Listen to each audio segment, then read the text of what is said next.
fertilized egg from which we all started comes loaded with a set of instructions in its genome for how to build us. And all that then needs to happen is that those instructions are read out and we get made. And so all we seemed to have to do once we knew this was to read the instructions.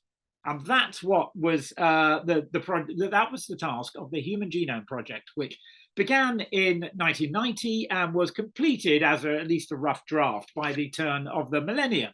And here it is. This is the human genome, our instruction booklet, as it's often called, or our blueprint. It's been printed out in these 109 volumes, real physical books that are held in the Wellcome Collection in London. So, but you know, this is what they look like, these strings of 4 different characters. So is this then the secret of how life works? Well, some people have begun to question whether a blueprint or an instruction book is the right metaphor for the genome. So the Oxford physiologist Dennis Noble has suggested that a better metaphor might be a musical score. And the thing about a musical score is that it doesn't do anything by itself. You know, it's just marks on paper.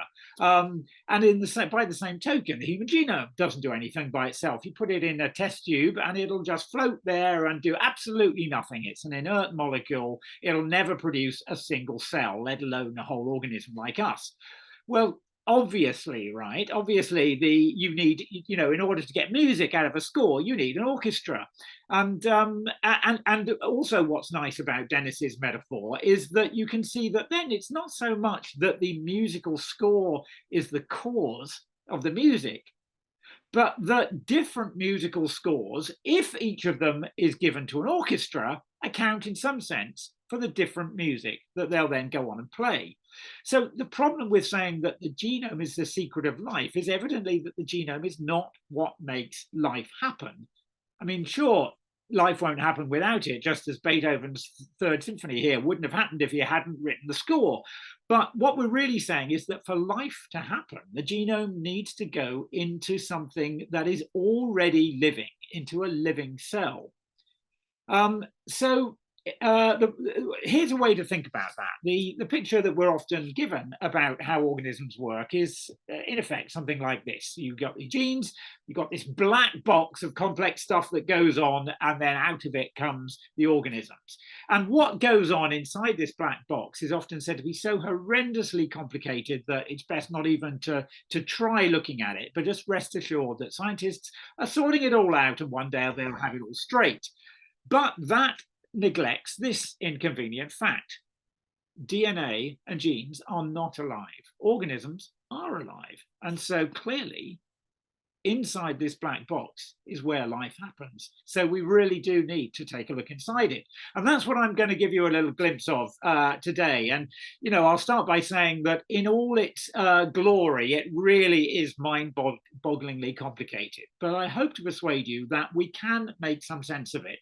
And that what's more, over the 2 or so decades since the completion of the Human Genome Project, the sense that we've started to make of it tells a rather different picture from the traditional one that we've been told in the genomic era. Now, Francis Crick started to open up this black box a little way back in the 1960s, and this is what he figured he saw. This is what, actually in the late 1950s, Crick called the central dogma of molecular biology. And it sums up what was then believed, and was soon proved to be the case, that what the genes in DNA really encode is instructions for making these molecules called proteins. So proteins are, in the usual cliche, they're the workhorses of the cell. They're the molecules that help the cell's biochemical reactions happen, generally by acting as catalysts that help convert one biological molecule into another one. And the way that the code in the genes is read out to make these proteins is a 2-step process. So first of all, there's this process called transcription, whereby a particular gene is copied into a strand of a similar molecule to DNA called RNA, specifically so-called messenger RNA, that encodes the information in a gene. And this mRNA then gets seized by this molecular machinery called the ribosome, a very complex set of molecules that come together, and that translates the information in the messenger RNA into this chain of amino acids, so-called polypeptide chain, that is basically the protein. And that chain then folds up into a particular shape with a particular structure, and that it's that structure that gives the protein its function, because that particular shape allows proteins to latch on to particular other kinds of molecules, the ones that they're meant to transform, and to ignore all the others. And through this series of highly specific molecular interactions, the idea is that proteins somehow put together us. So here's how that would be expressed in the context of the central. Oh, yeah, okay, so this is just showing that actually our cells have thousands and thousands of these proteins, as well as other molecules in them. And you know, this looks like, I mean, this is not just a computer model of a cell. This is actually based on real microscopic information, real microscopic images of what the inside of a cell looks like. So they've been used to get this computer generated image, and you can see that it's chaos in there. It's completely packed with molecules, but the idea is that that doesn't matter. The molecules don't get confused because the proteins have these very particular shapes that, you know, latch onto only the molecules they're meant to latch onto and ignore all the others. And that's how order is kept in the cell.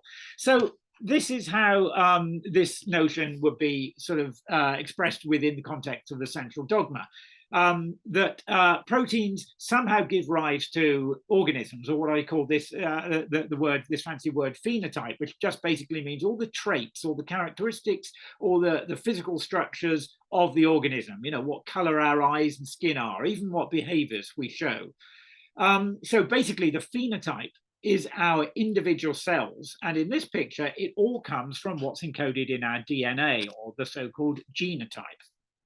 But since the Human Genome Project, more and more complications and problems with this relatively simple story have emerged. And I want to tell you just about a few of them. So I said initially we have thousands of genes, and they make thousands of different proteins in our cells. Well, how many exactly? A banana has about 36,000 genes. And it sort of seemed to stand to reason then at the start of the Human Genome Project that, you know, a complex organism like us ought to have more than that, must have more than that. Maybe, you know, a typical estimate was around 80 to 100,000 genes. Pretty quickly, once we started to, once the Human Genome Project started and we started to be able to identify which are genes in there and which are not, we found it's actually far fewer than that. So the dotted lines were estimates. The little blue squiggle down here was the data that started to come out, and you see that it's much fewer. It's barely 20,000 or so. And in fact, some people think that now we may have as few as 19,000 genes. So that's barely half as many as a banana, and in fact just about as many as a tiny soil-dwelling little worm called the nematode. Well, these numbers are often paraded as a sort of comic example of how wrong expert opinion can be. But the important question, I think, is why they were wrong. Why did we get it? Why was this estimate so out to begin with? Did we perhaps have the wrong idea about the role that genes play? Well, here's another complication with this picture. In the 1990s, there were one or two genes for which biologists didn't seem able to find the corresponding protein. And in the end, they had to conclude that this is because there aren't any for those genes. Those genes simply get transcribed into RNA. And that's not the messenger RNA that acts as a kind of an intermediary and goes to the ribosome in order to be read out to make proteins. This is RNA that's an end in itself, that has some biochemical function, that does the kind of thing that we were used to proteins doing. So these RNA encoding genes were called non-coding genes, and there were just a few of them, and they just seemed okay. It just seemed like this was just an oddity, and biology is full of oddities and exceptions, so no big deal, right? Except this wasn't an exception. As time went on and more of these non-coding genes and our own genes started to be, our protein coding genes started to be discovered and characterized, we found that there were actually a lot of non-coding genes. In fact, now some people believe that there are more of them than there are protein coding genes. And in fact, some believe that as time goes on and we characterize more and more of them and find what functions they have, they're going to turn out to vastly outnumber the protein coding genes. And some of these non-coding genes are quite long. They might be encoded by maybe a few hundred of DNA's chemical letters. Some of them are much smaller. And in fact, one of these non-coding genes that turned out to be really, really tiny, just about 21 of these chemical letters long, is the first of the genes that were rewarded this year with the Nobel Prize in Physiology or Medicine for the discovery of a system that makes use of some of these non-coding RNAs. In general, they have all sorts of roles that are said to be regulatory. So you can see there's this whole bunch of a whole family of non-coding RNAs that are regulatory, and I'm going to say a bit more about what they mean. Other ones are non-coding RNAs that we've known about for quite a long time, that actually, there's some RNA that's part of the ribosome itself. So there's ribosomal RNA that doesn't get translated. So, a few of these non-coding RNAs we've known about for a long time, but most of them, we had no clue about them until the 1990s. So you can see that the genome isn't really about what we thought it about. It's not primarily about making proteins. It's equally, if not more so, about making non-coding RNAs. And yet somehow we seem to be still telling the same story about the genome that we were telling in the 1990s, or maybe even in the 1970s. Now, that can't be right. It's rather as though cosmologists were to have said, after they discovered that 4/5 of the matter in the universe seems to be dark matter that we can't detect and about which we know nothing, as if they were to have just turned around and said, this changes nothing. Well, it's even worse than this, because Crick's central dogma said that genes encode proteins, and by that the idea was that genes encode particular protein shapes or structures, which lets the proteins do their job. So the actual sequence in a gene specifies not just the sequence of amino acids in the protein, but actually, in effect, it specifies how that protein is going to fold up, so what job it's going to do. But here's one way in which that picture has now been modified, because this doesn't mean that each gene encodes a particular protein. It was found actually back in the 1970s that each of our genes can be used to make several, maybe dozens of different proteins. And in fact, on average, each of our genes turns out to produce around 6 different proteins. And in some cases, there are genes that give rise to dozens or even hundreds of proteins. So we have many more proteins than we have protein coding genes. How is that possible? Well, this is because, and this was the discovery in the 1970s, that the messenger RNA that is transcribed from a gene is generally something happens to it. It's processed before it's translated into proteins. It's seized by another kind of composite of molecules that creates a kind of piece of molecular machinery called the spliceosome. It's seized by this, and the spliceosome cuts out bits of that messenger RNA, bits called introns, throws them away, and then puts back together the other bits called exons, and it's that gets translated into a protein. And the fact is that this mechanism, this spliceosome, can put back the pieces in different orders, or in effect, what it can sometimes do is it can throw away one of the exons instead and just join exon 1 to exon 3, for example. So it can produce instructions for various different proteins.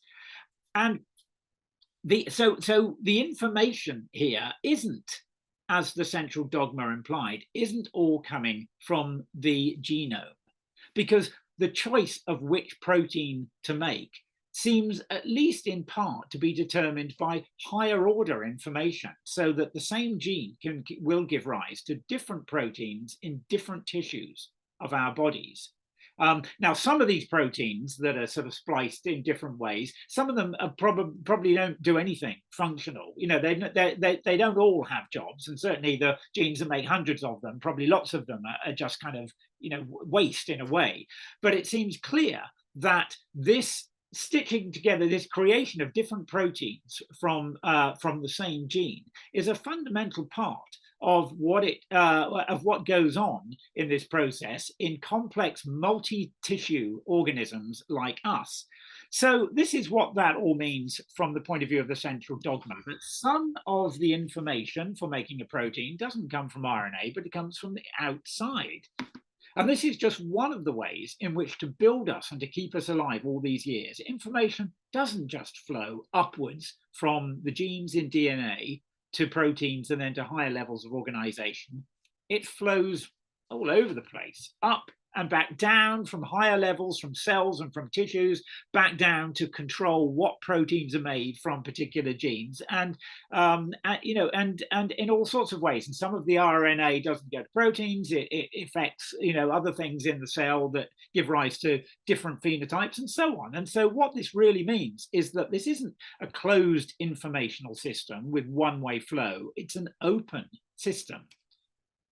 And here's another change to the picture. In the analogy of a genome with a musical score, we might say that the score is what prevents the orchestra from just making a sort of random racket. It tells each player exactly what notes to play and when to play them. That's the equivalent of how a protein's gene-encoded shape, like this one, a very specific shape, tells it what to do. Tells it which molecules to grab hold of and which to ignore. It's that lock and key aspect that I mentioned earlier on. But we now know that many of our proteins, including some of those with the most important jobs in our cells, aren't like that at all. The score, the DNA score, is kind of left open to interpretation. And what I mean by that is that the genes encoding some proteins don't assign them a particular structure, or even a set of possible structures that the spliceosome decides. The structure itself is left loose and floppy, kind of like cooked spaghetti, or as biochemists say, the protein is intrinsically disordered. And this isn't some failure of the genome to give these proteins a proper shape. It's a deliberate feature that evolution has, so to speak, chosen, because there's actually less of this intrinsic disorder amongst the proteins of simpler organisms like bacteria than there is for us, considerably less. And so it seems that evolution has found this disorder to be something useful, perhaps even something necessary, for making more complex multicellular, multi-tissue organisms like us. Now, given that so many of our proteins, and it's thought that maybe a third to a half of them, have parts or wholes that are disordered to some extent, it kind of seems odd that we didn't even know about this really until about the past few decades, until the turn of the millennium. You can't see this term disordered proteins, intrinsically disordered proteins. You just won't find it in the literature. That's because the methods that scientists were using to look at protein structure relied on the proteins having structure so that they would crystallize, form nice crystals that you needed to do the analysis. So, this is just a reminder of how in science, we only tend to see the things we expect to see, and we only study the things that we have techniques for studying. We're not studying necessarily everything that's out there. Now, proteins with this intrinsic disorder are far less choosy about which molecules they stick to. They're rather indiscriminately sticky, which is to say that they're promiscuous in their molecular unions. So that old idea that the chaos of the cell with all these different proteins, that's kept under control and kept orderly because each of the proteins is highly selective about what it binds to, that idea doesn't seem to hold up anymore. And let me give you a particularly important example of this kind of molecular promiscuity in action. So the standard argument now for how we get to be so complex with so few genes or so few protein coding genes is something like this, that the idea is that that complexity comes from this network of interactions that different proteins have with others. And so you see these kind of diagrams, you see diagrams like this every week in the pages of Nature and Science that just look, a horribly complicated mess. But basically they're expressing the idea that there's this network of interactions between different proteins. And some of these interactions mean that there is feedback, so that some proteins can turn out to control other genes, can switch other genes on or off. And this switching on or off of genes by proteins, so that they're either translated and transcribed and translated, or they're not, this is called gene regulation. And we've known about it again for a long time. It was first talked about in the 1960s when the French biologists Jacques Monod and Francois Jacob showed how gene regulation worked for one particular process in the bacterium E. coli that enables it to digest two different types of sugar. So E. coli can live off glucose or they can live off lactose, but it's not very efficient. There's a different enzyme for digesting each of those, but it doesn't make a lot of sense for the bacterium to be constantly producing both of those enzymes when there's only one sugar around. And so there's a feedback that can switch off one of those genes when it's not needed. And this is basically what's happening. That there's the bacterium produces this so-called repressor protein. This is the green blob here that latches onto a bit of DNA before the gene that encodes the proteins that are enzymes for digesting lactose. And so if that protein comes in and latches on there, it stops those genes, the lactase genes, from being transcribed and translated. So it stops the that protein being made. So this is kind of like it's a very simple switch, really. It's like a digital switch, a just on off switch. If there's this repressor protein around, the switch is off. If there's not, then it's on. Okay, so it's a very simple logic, a bit like the kind of wiring logic that we find in electronic digital circuits. And so the idea was that our gene networks are kind of like these digital circuits with lots of on-off switches. Well, you can probably guess what I'm going to say. It's not as simple as that, or it's not as simple as that for us. Very often, gene regulation for complex creatures like us, so-called metazoans, big animals really, is much more complicated. The proteins that interact with parts of DNA to control gene expression, they're called transcription factors. And it turns out that many of our transcription factors are these intrinsically disordered proteins, which aren't so selective as this repressor protein in E. coli about where they bind on DNA or what they bind to. And the bits of DNA that regulate our genes aren't just like a little sort of switch bit that's sort of, posted before the gene itself. They're much more messy than that. There's lots of bits. And some of those bits of DNA that regulate our genes might be miles away, right along the chromosome from the gene that it regulates. And so to make them do their job, there have to be these big loops of DNA that kind of extruded from the chromosome so that this, these parts can come close to the gene they're supposed to regulate. It looks a total mess. The non-coding RNA molecules that I mentioned earlier, a lot of them are involved, as I said, in regulation. And so some of them are also involved in this process. And what seems to happen is that all these bits get together in kind of loose blobs that I've shown here, called, which some people call condensates or regulatory hubs. And there's all, there may be many different components there. They're not selectively binding, or it's generally thought they're not selectively binding into some complex machine. They're just kind of floating around like what I think of as a kind of committee, as kind of loose committee that come together to make a decision about whether to turn the gene on or off. And they come together in these blobs that they're a bit like they're kind of like a different kind of liquid from the cell fluid around them. They're a bit like the blobs of vinegar in the oil of salad dressing. So there's this kind of, instead of this digital logic to gene regulation that we see in bacteria, there's a kind of fuzzy logic that somehow, nevertheless, comes to a reliable decision. Somehow this committee comes to a decision about what to do.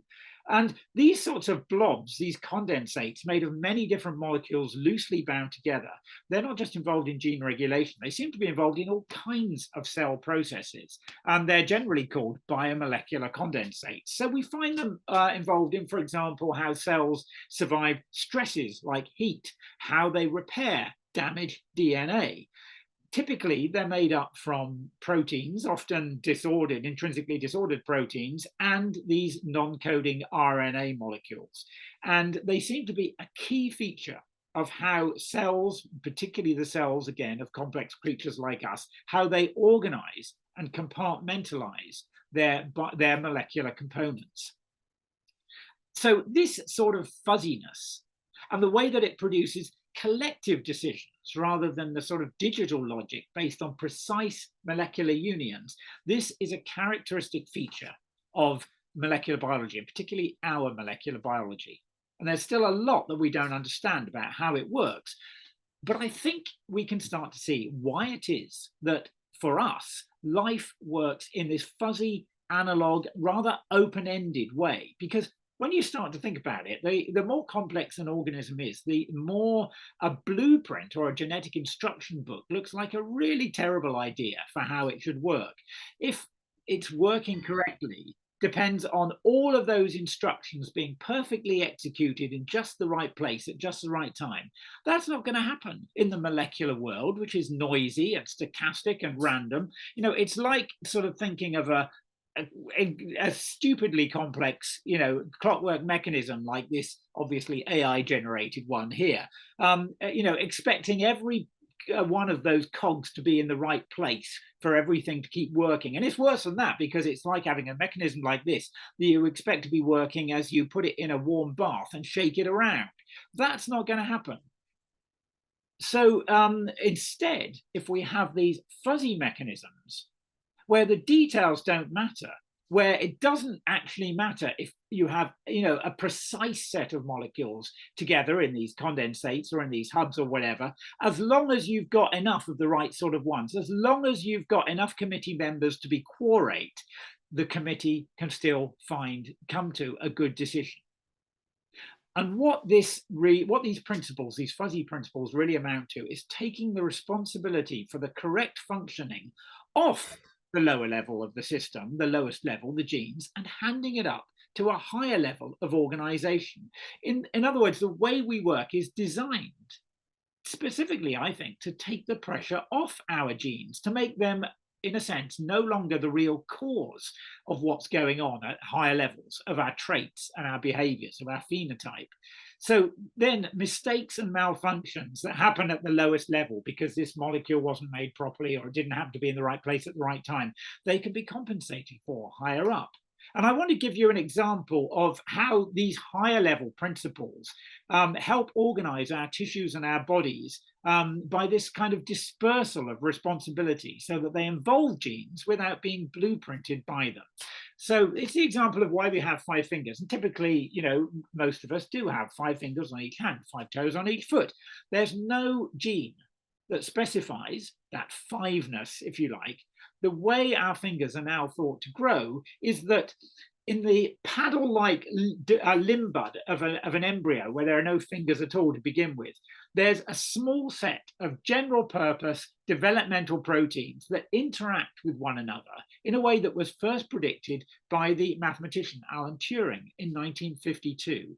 So Turing showed how it's possible for a solution of reacting chemicals, all diffusing around, to produce some kind of higher order structure, some kind of non-uniformity in that system, even though it's still liquid. And we now know that the generic kinds of patterns that these Turing systems predict are kind of spot-like blobs and stripes.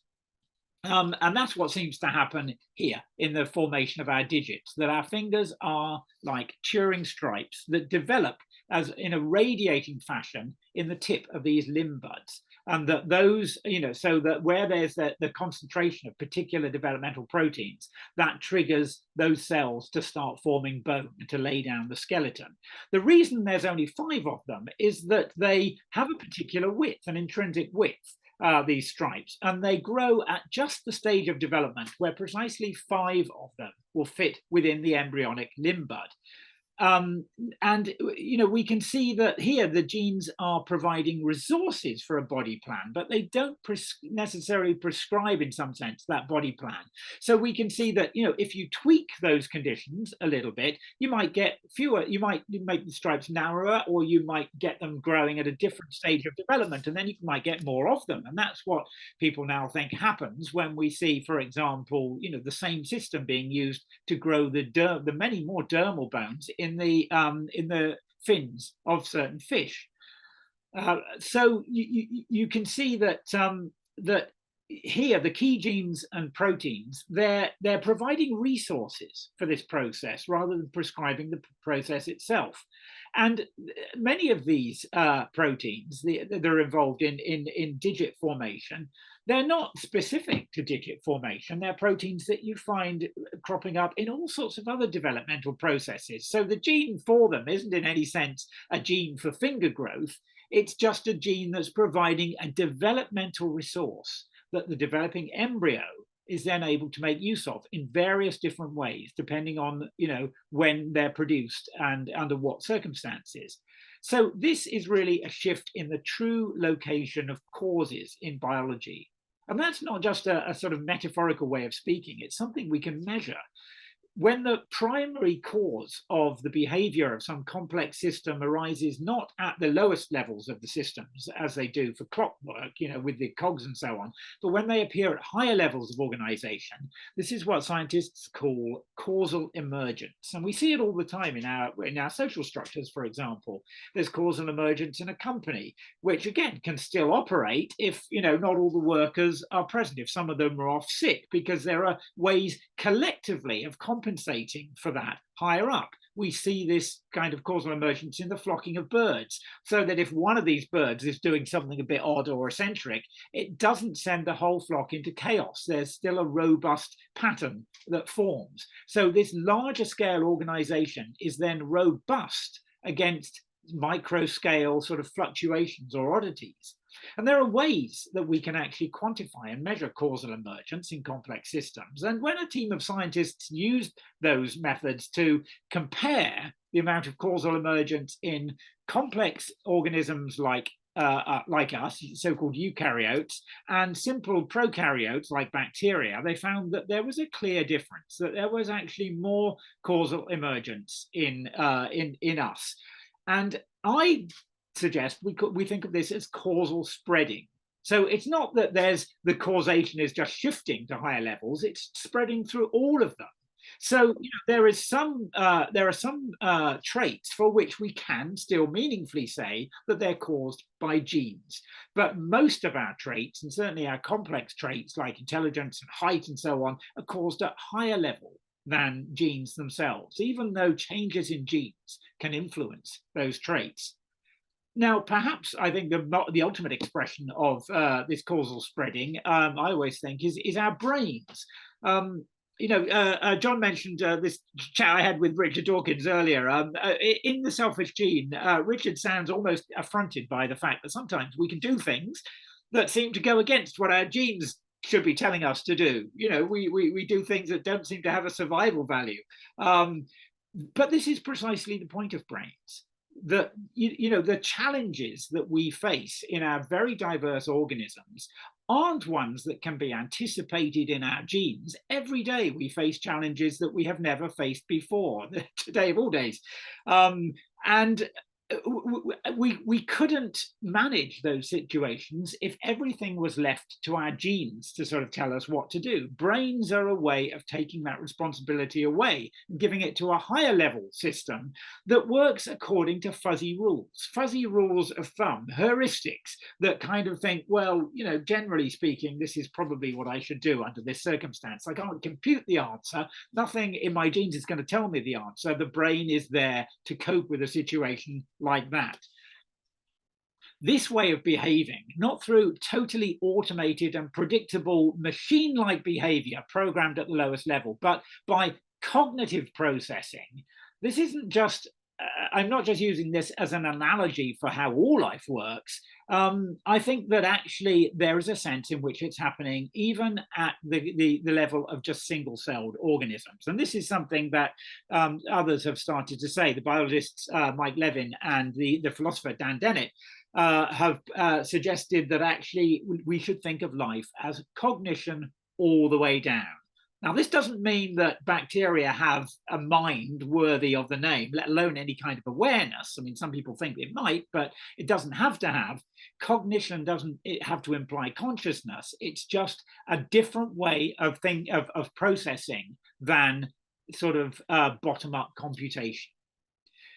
However you feel about this way of thinking about life, I think it captures an important truth about the way life works, that the best metaphors for talking about that process are ones that don't come from technologies, don't come from clockwork or computers, but are ones that we take from other aspects of life itself.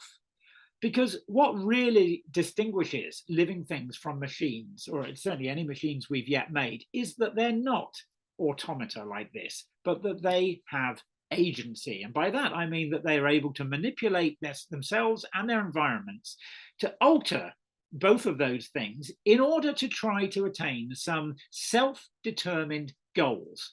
And we usually say that, the goal of all organisms is to survive and to reproduce. And that goes a long way in explaining why organisms do the things they do, but it doesn't explain everything they do at all. It certainly doesn't explain everything that we do.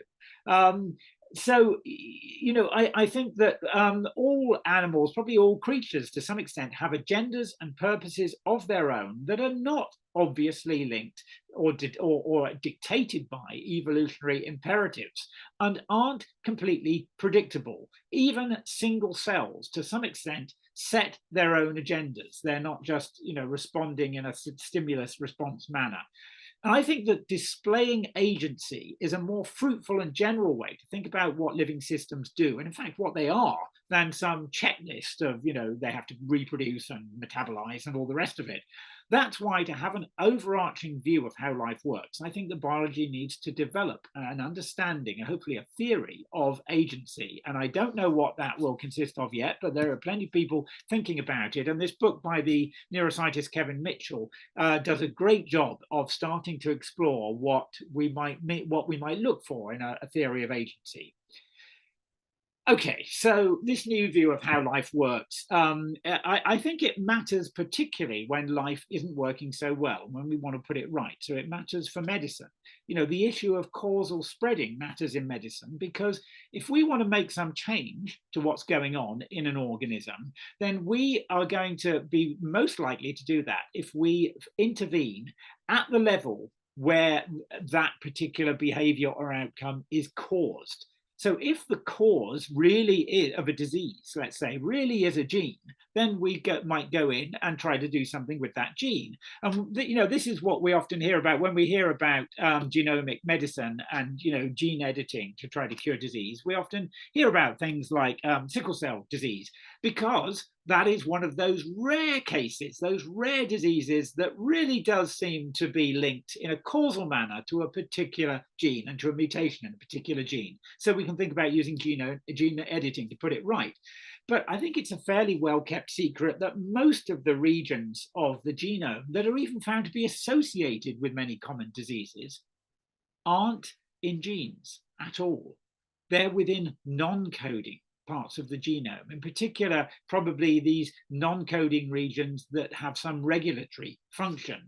And it's very often very hard to make effective interventions in disease at the genomic level, not just because so many diseases involve many different genes, each of which exerts only a tiny effect, but also, I think, because the real causes of many conditions operate at a higher level of organization.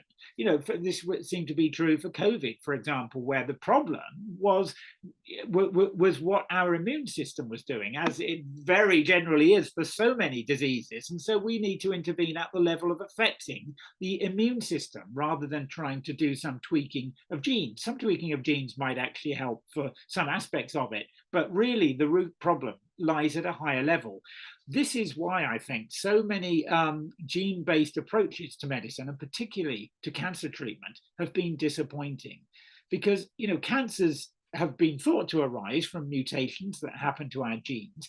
But and so we thought that we can find causes by going in and trying to sort of target cancer at its genetic root. But it seems that actually the most effective levels of intervention are again higher ones, including again the immune system. As cancer biologist Michael Yaffe said in 2013, we've spent fruitless years looking for cancer-linked genes, not because we knew, excuse me, that they were the key to developing treatments, but because we have the techniques for looking for them. So this is what he said: like data junkies, we continue to look to genome sequencing when the really clinically useful information might lie someplace else. So there are these practical reasons for wanting to understand how life works, but I think that we should be interested in that question simply to make us appreciate how astonishing life is.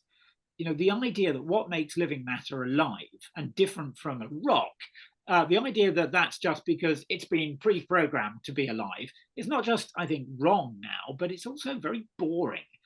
One of the most sobering things about a totally gene-centered view of life and of evolution is that it makes a puzzle of why organisms exist at all. Why do you need organisms if you've got genes? And Richard Dawkins called this the paradox of the organism. Now, I don't know about you, but if my theory to explain the profusion of wondrous life forms that we find in the world ends up implying that those life forms shouldn't really exist, I wouldn't so much call it a paradox as go back to wonder where I'd gone wrong. Now, there are interesting things to think about in this apparent paradox within a selfish gene sort of view, because there are ways in which genes can seem to be in tension with the whole organism.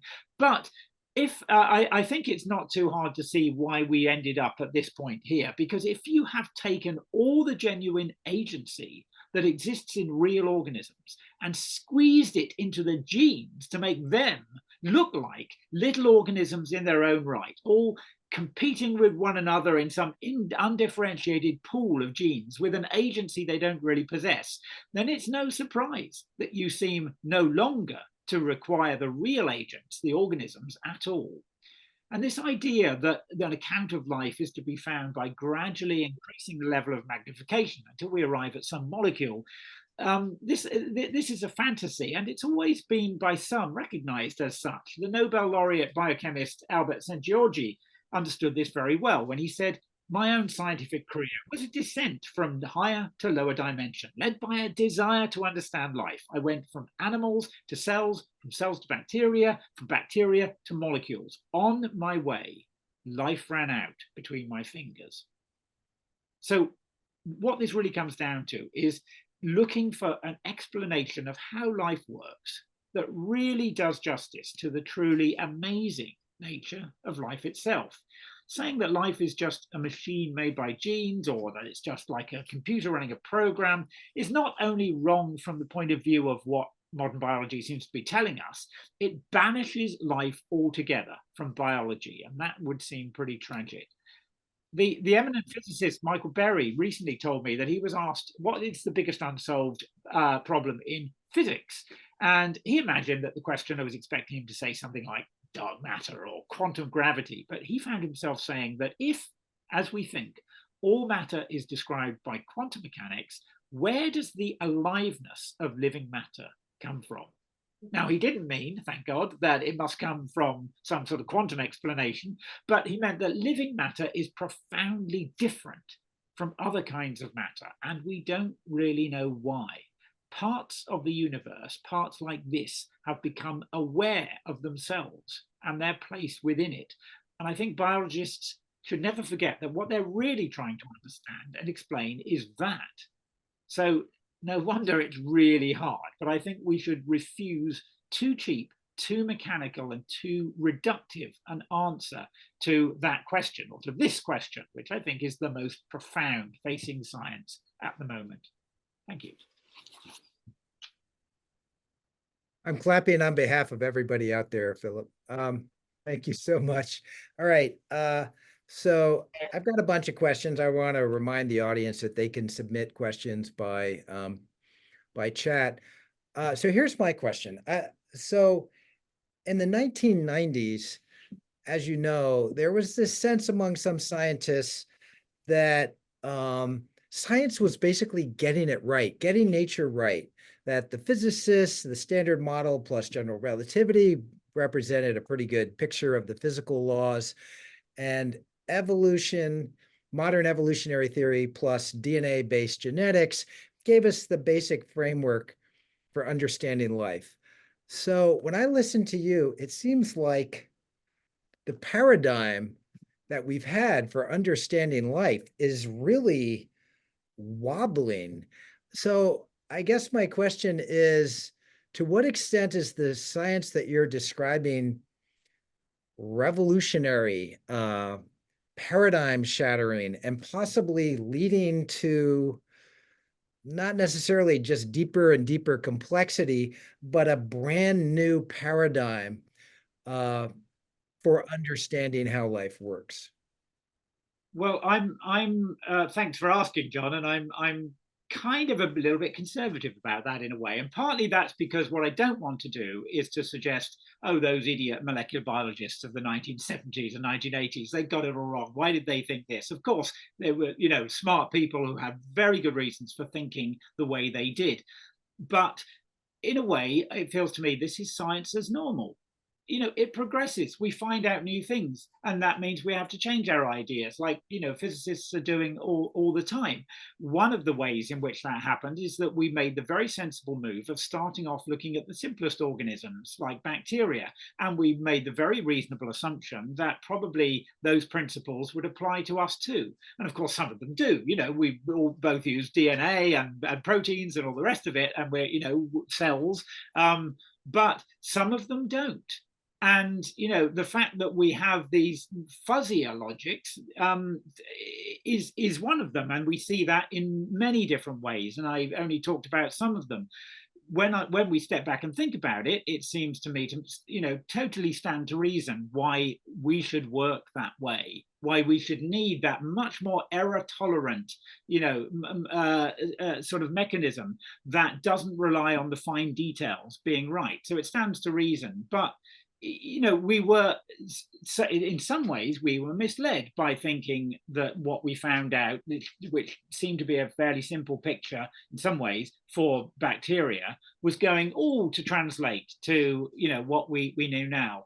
We also have better techniques. Really a lot of this stuff, most of this stuff has been driven by the development of new techniques to figure out which genes are actually active, which are being transcribed in single cells in real time. This is extraordinary that we can do this. So no wonder it's changing the picture. All sorts of other techniques for characterizing intrinsically disordered proteins and so on.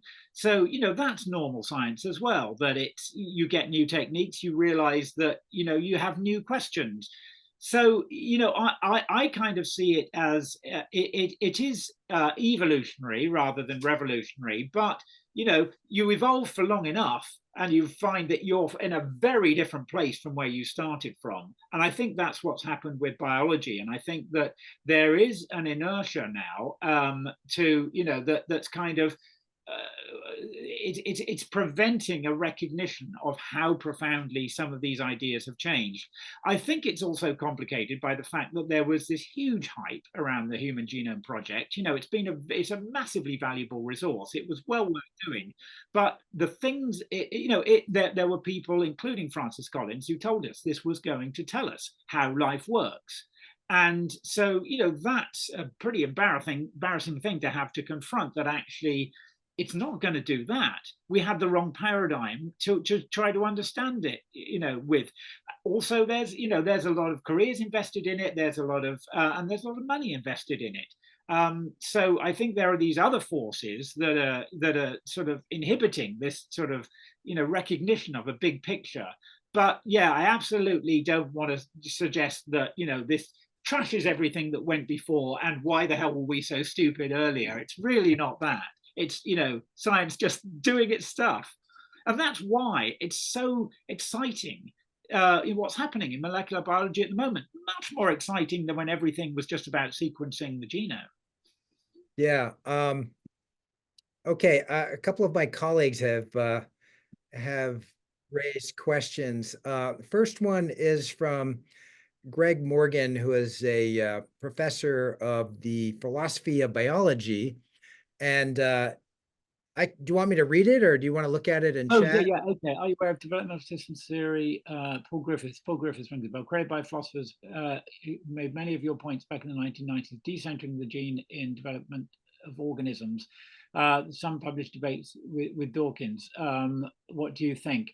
I know a little bit about Paul Griffiths' ideas, but really not very much. I do know that there were people, back then who were suggesting things a little bit like this, and certainly suggesting that it's not all about genes. So Lenny Moss, was another one who was doing that, and a lot of people cite Robert Rosen, who had this much more kind of integrated view of what life was, rather than just it's all just bottom-up causation. So absolutely, I would want to recognize that there have been philosophers of biology who have been saying things like this.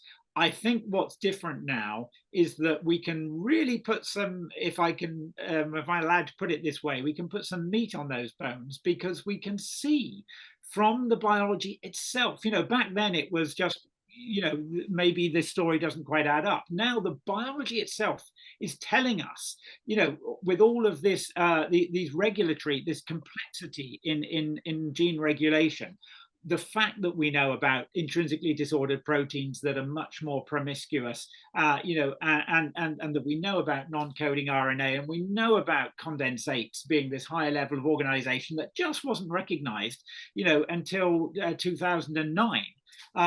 We can start to really see that even if there hadn't been people asking these questions in the 1990s, they'd have no choice but to ask them now, because we can see molecular biology not just saying maybe it's more complex than that, but saying it's more complex than that in these particular ways because of these particular things happening. And the same, I think, with developmental biology. We're getting a much clearer picture of the potentiality that cells, growing into an organism have, that they can grow into different things. If we grow them in different circumstances, if we grow organoids, they look a little bit like, the organs that the cells have come from, but they're a little bit different as well. There is this landscape of possibilities that they can make. So I think that we're starting to make some of those ideas more concrete, because the science itself is forcing us to do that. All right, so there's a question from my buddy Jim McClellan, who's an historian of science, and he asked whether the inheritance of acquired characteristics, the old Lamarckian theory, is back on the table. It is, in some sense. It was never really off it. I mean, you probably know Darwin was open to that idea, and there are people who, there are microbiologists who say it's a little bit like that when we see horizontal gene transfer between bacteria, which happens very often between bacteria. That a virus will take a gene from one bacteria to another one, and so it's acquired this new gene in its lifetime that is then part of its genome, and it goes on. So in a way that looks a little bit like it. But what people talk about in this context much more now is this notion of epigenetics, which is something I didn't really talk about this at all, but that's also a way, a thing we understand much more about now. It's usually meant now, the word is much older, but it's often talked about now as the way the genome is chemically annotated by various enzymes in various ways to affect which genes are turned on and off. And this is an important part of how genes are turned on and off as we develop and as our cells differentiate into different tissue types, so that there are epigenetic overwritings that mean the same genome can give rise to different types of cell and different tissue types. And the idea here that people are debating is whether some of those marks that are made, that they're not encoded in the genome, but they might slip through the reproductive process, so that they might appear in the progeny of that organism. Now, actually, there's very good evidence that this isn't at all uncommon in plants. Whether it happens in animals, and particularly in larger animals like us, is much more controversial. There have been some claims that some epigenetic process like this, where all of these marks are usually stripped away if they get into the germ cells at all, the gametes. But there have been claims that some of them can slip through, so that acquired traits in the parent can be passed on to the progeny. My understanding and my belief is that those claims in things like rats, let alone us, are very controversial. It's not clear that there is really good evidence for that. And even if there was, it's probably not evolutionarily relevant, because it's probably not going to last for more than a generation or two anyway.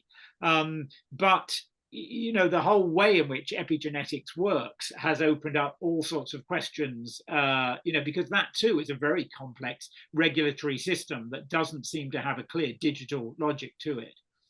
So another question, and maybe just a couple more questions. I don't want to keep you too long, but origin of life. Does all this research bear on the origin of life? I did an article for Scientific American in the early 90s, and there was a lot of excitement. The researchers, some of them were convinced that they were converging on an understanding of how life emerged on Earth and maybe elsewhere in the universe. So has that come up in your research? It's starting to, yeah, and I think it does. I think it does bear on it in some sense, in that when we think about, I kind of think of, the question really is the origin of agency. That's what Kevin's book, Free Agents, looks at. That to me is synonymous with the origin of life. And so we need to think, what properties does an agent require?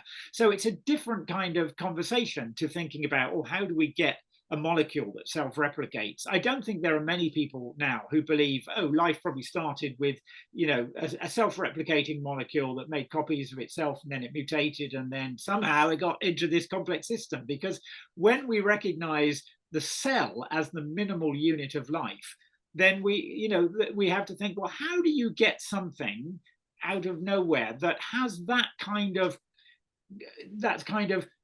informationally closed complexity to it, like a cell? And I think that some of the ideas that are being explored in the origin of life now, that don't start with just replicating molecules, but actually think, what you need is a complex system that has some kind of energy gradient, some kind of way of compartmentalizing, so that you have an inside and outside, and you can get differences in concentration, and then you have a gradient, and you can use that for energetic purposes, and then you have to have cycles of molecular processes that, with many different molecules in, and that's what we find in living systems. It becomes a much richer question, but I think also probably one that's closer to the right sort of question than thinking that life began, as a replicating molecule. All right, so maybe I'll make this the last question, but it's a pretty big one. At the end of your book, you've got this really thrilling but kind of scary discussion of how biotechnology might evolve because of all this new research about how life works. You talk about possible new kinds of life that can be created and new kinds of minds that can be created. And I wonder if you can just give us a little taste of that kind of research, which you cover in your book.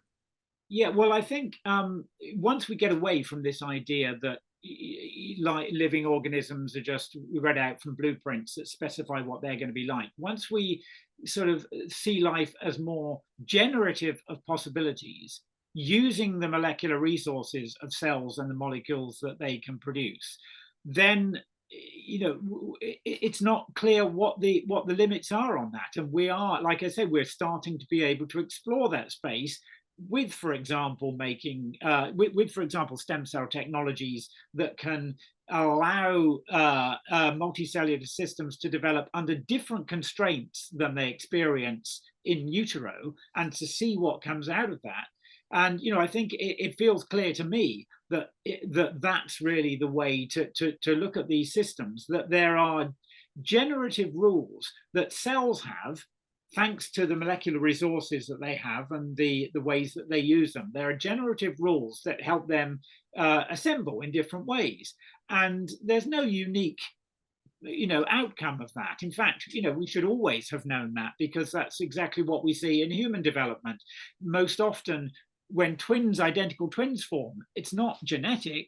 That was just a possible outcome of that process that sometimes is realized, maybe because of some stochastic or environmental thing. And I think there are many more possibilities. And I think it seems unlikely to me that all of the possible states of cells, so all of the, if you like, all of the tissue types that could be made from our genomes, that all of those are just the ones we find in the human body. I think that's very unlikely. I think there are probably all sorts of other states. What are they like? They're never realized in normal development, but what would they be like? There are probably other body morphologies that would be, and again, we see that with developmental, defects that appear. The body finds a way to cope with those, so that if a limb grows shorter than it would normally, all the tissues adjust, the skin adjusts because it feels the tension, it can sense the tension and grow and stop growing accordingly. So there are these generative rules that can give rise to quite different morphologies. And that's something we've barely scratched the surface of, and it could sound quite grotesque and scary, but it's also, again, to me, it is just recognizing what life is about. It's about creating generative potential rather than reading out a blueprint. Okay, I lied. I have one more question I have to ask you, and then this is really the last question. AI, everybody's talking about. Actually, John, could I quickly say, it would be a shame not to, David's question here about could we make 6 fingers if there was more space in the embryo? The answer is yes, and that is exactly what happens with polydactyly when because of course sometimes we do get more than 5 fingers, and you can absolutely see how that would happen as a Turing process. One finger, we don't just get another finger growing, a finger bifurcates, just like Turing stripes bifurcate if it grows, at the wrong time or at the wrong rate. So great question. Anyway, sorry. Oh, okay. So I for some reason, I'm not seeing that question in my chat, but yeah. So the last question is AI. How much is it transforming, guiding, aiding the kind of research that you talk about in your book? It's it's absolutely, a fantastic research tool for trying to make sense of some of these things. However, what worries me sometimes is that I sort of see some biologists faced with this, mind-boggling complexity, saying, why do we have to understand it? AI will figure it out. We'll just, put the data into the black box, and it's another black box. That to me, and if we're talking about finding medical cures, there could be, a value in that. But it does seem to be, seems to be the case, for example, that it becomes harder to find cures, to find new drugs if we don't understand the mechanism of drug action. That actually we do need some of that deep knowledge. And it just feels to me to be a bit of a capitulation of what science has always been about, which is not just getting the right answer somehow and not really knowing how, but really understanding what's going on. So, that's what I hope won't happen, that faced with this complexity, we'll just think it's too complex, let's just leave it to AI, because I think there are general rules about how these things are happening, and they're really beautiful. They're really wonderful rules when you just start to see them in fuzzy outline. So I really want us to be continuing to find theories and models of how life works, and not just to feed it into the AI. Thank you for sticking up for human understanding. I think we need to hear that message now more than ever. Again, I'll clap on behalf of everybody. Philip, thank you so much. I really appreciate it. Keep up the good work. Thank you, John. It's a great pleasure as always. Thank All you. right, so long, folks. Okay.